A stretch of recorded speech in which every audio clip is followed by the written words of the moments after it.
Yes, ate nkwaniriza ku mukuto gwa Jonathan Exclusive webali kubanga ogwekuumirako olw'amawulire agesigika agotagenda kubanga osanga walala. Nze Jonathan Exclusive yennyini akujjukiza nti genda bugezi maaso na kubanga osubscribinga. Buli lwo subscribinga oba otwegasseeko ate era oba otugattako mu ngeri emu oba ey'enjawulo. So oba tonnaba kubanga okikola genda bugezi maaso na kubanga osubscribinga, notification bell ogisseeko. Amawulire gonna ge tukuleetera ate gabe nga gakutuukako. Olunaku lwaleero nga tukyali mu mbeera ey'omwana w'omukulembeze w'eggwanga General Muhoozi Kainerugaba kuba nti ategeezezzaako nti ye ng'omuntu yalina Eddie Mutwe wansi mu basement ye era agenda maaso na kubanga amuyigiriza Lunyankole. Kale tetugenda going deep into that story eyo tukyagifumba. Tugenda gikuleeteramu n'abakugu nga bagiwako analysis mu ange ez'enjawulo. Naye olunaku lwaleero amawulire ga nnaku nnyo nnyo, amawulire gakaabya, amawulire tegawoomya nnakabululu mu maka g'omugagga Sudil Lupaleria owa Lupaleria Group of Companies oluvannyuma lw'okuba nti omutabani Bambi afiiridde mu kabenje olunaku olwaleero.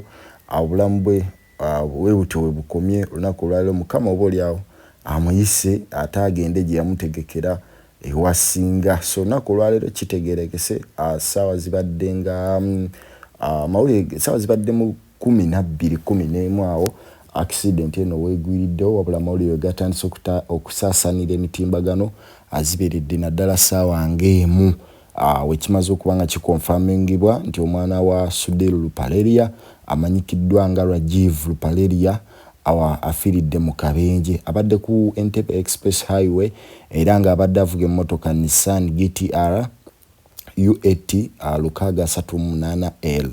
Emmotoka eno abamumanyi Rajiv abadde mwagazi wa mmotoka za mpaka era ebiseera ebisinga eno emmotoka ye gy'abadde asinga okuba nga atambuliramu olw'oso nga abadde agyesiga olw'emisinde. So omuntu tawulira U80 oba oliawo n'abaako ekibuuzo kyonna kye yeebuuza nti Sudil omwana w'ono Rajiv abadde mwagazi wa mmotoka z'empaka ezo era emmotoka eyo nga bw'ogiraba waggulu awo bw'atyo bw'agenze maaso n'okuba nga ekiraiminga obulamu bwe. Rajiv afiiridde ku myaka egy'obukulu 35 wabula nga yabadde managing director naddala wa kampani za taata we Sudil Lupaleria. Ffenna nga bwe tumumanyiko kampani zino oba biki byabadde addukanya bibadde bingi. Tulinamu hotels, tulinamu Victoria University, tulinamu n'ebintu by'omugagga Sudil byonna bingi ebimanyikiddwa. So obulamu bwe oba oliawo we bukomye. Mukama bw'ati bw'asazeewo okuba nga amujjula. Naye oluguudo luno olw'Entebbe Express Highway ffenna tulumanyi luzze lubaako obubenje bungi. So omuntu ali mu kuvuga ku luguudo ono oba oliawo walifuddeyo okuba nga olaba nti emisinde alina okuba nga ogikendeeza kubanga oluguudo luno kizibu okugwako accident ate omuntu n'asimattuka. Kubanga ne bw'osinziira ku stories z'ababaddewo bategeeza nti Rajiv abadde ku misinde gya yiriyiri era emmotoka bwe crashings ebyaddala bawuliddwa engeri gye bamusikamu okumuggyamu. Emmotoka yonna yeefunyiza ate n'etandikirawo okukwata omuliro. So oba oliawo accident yeebadde y'amaanyi ng'obulamu bwe kizibu okuba nga butaasibwa kubanga emmotoka olumaze okuba nga egwa yeefunyiza yonna nga bw'ogiraba awo ate era n'ekwata omuliro. So obulamu bwe bambi wabuliddwawo engeri yonna eyinza okuba ng'emutaasa era bw'atyo Mukama Katonda n'amujjulula. Naye oluguudo luno oba oliawo ffenna nga tetunnaba nga tutunuulira ebirala byonna abalukozesa obulamu bwaffe twali buwadde nnyo ekitiibwa. Walifuddeyo okulaba nti emisinde gino gyenvuga yes ne buba budde bwa kiro teri nnyo bajja n'oluguudo eri maaso oyinza okuba nga tolabye kiri maaso, tolabye kisala maaso, tolabye amakoona gennyini agaluliko. So kyali badde kituufu nnyo bw'oba ng'okozesa oluguudo olwo oba oliawo n'otabeera ku misinde gya yiriyiri. Yes luli luteredde we luli lulungi abantu balwagala nnyo nti tugenda kumwanguyiza ngenda kudduka misinde naye obulamu bwo nabwo olina okugenda mu maaso n'okuba nga obufaako kubanga abantu bangi be tulabye abafiira ku luguudo luno.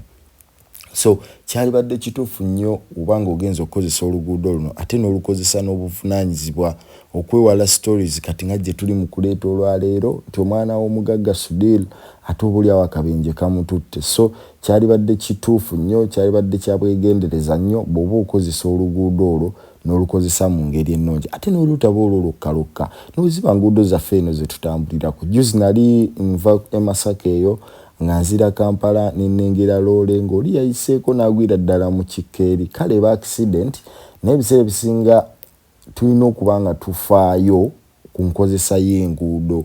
Ebiseera ebisinga speed tukikkiriza oba tukigaane eclaimings obulamu bw'abantu mu accidents ezo ebitundu nga 7 ku buli 100. So singa tufaayo ne tutadduka misinde ate enguudo zaffe wamozya nti zikyakolebwa bukolebwa zirimu ebinnya. So kyali badde kituufu nnyo omuntu n'afaayo singa abaali mu kutambulira ku nguudo ezo n'ofaayo n'omuvuza emisinde kisigenze ku affectinga bulamu bw'abalala. Kati nti Rajiv oba oliawo obulamu bwe Mungu abututte ng'ate tewabaddewo gamba nti akolaidinze n'abalala oba waliwo obw'abalala obugenzi. N'ate twali badde kati tuli mu kwogera story endala oba oliawo nga tufiiriddwa abantu bangi. Naye kyali badde kituufu nnyo gwakozesa oluguudo n'ofaayo nnyo okulaba nti oba oliawo speed gy'oli mu kuvuga ddala kale tugambe eri somehow togenda kuba nga otta bulamu bw'abantu b'oli nabo. Ate n'ekirala naawe atudde mu mmotoka gwe bali mu kuvuga oli mu taxi. Lwaki okkiriza omuntu okuyirimula emisinde?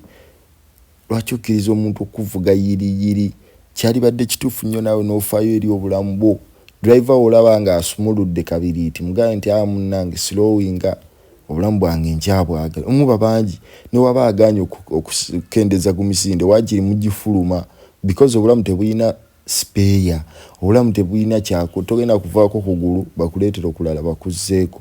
So kyali badde kituufu nnyo ne tufaayo nnyo naddala ku speed kintu kimalirawo ddala. Twalabako n'abayimbi abamu nga bali ba Frigo Band nga bayimba ku speed engeri gyemazeewo obulamu bw'abantu. So tubeere beegendereza nga tukozesa enguudo zonna wawonna we tuli okugenda maaso n'okulaba nti tukuuma obulamu bwaffe kubanga obulamu bwaffe kyekintu ekikulu ekikyasingidde ddala. Bino byonna tebinnajja ssente biki tulina okuba nga tukuuma obulamu. So rest in peace omukulu Rajiv Rupaleria, Mukama amujjuludde bulamu bw'ensi eno, tumusabire emirembe yonna gy'agenze abeere nga amulamuza kisa. Nze Jonathan Exclusive akujjukiza nti genda bugenzi maaso nakubanga osubscribinga budde osubscribinga n'otwegattako ate ebintu bibeera bitambulira ddala bulungi nnyo. So genda bugenzi maaso nakubanga osubscribinga emirimu tube nga tugitambuza. Ate n'ekirala teweerabira kubanga okozesa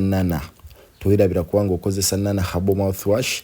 Lino ly'eddagala ly'amannyo erigenda okuba nga likutaasa gwalina amannyo agalimu wamu n'akamwako kabeere nga kavaamu akawo akalungi. So weekwase Nana Herbal Mouthwash ogenda kuba nga omusanga mu pharmacies, drug shops wamu ne supermarkets okwetooloola eggwanga. Tukutegeeza nti weewala abafere tebakusiba kapa mu kutiya ng'ogiyisa akamyu.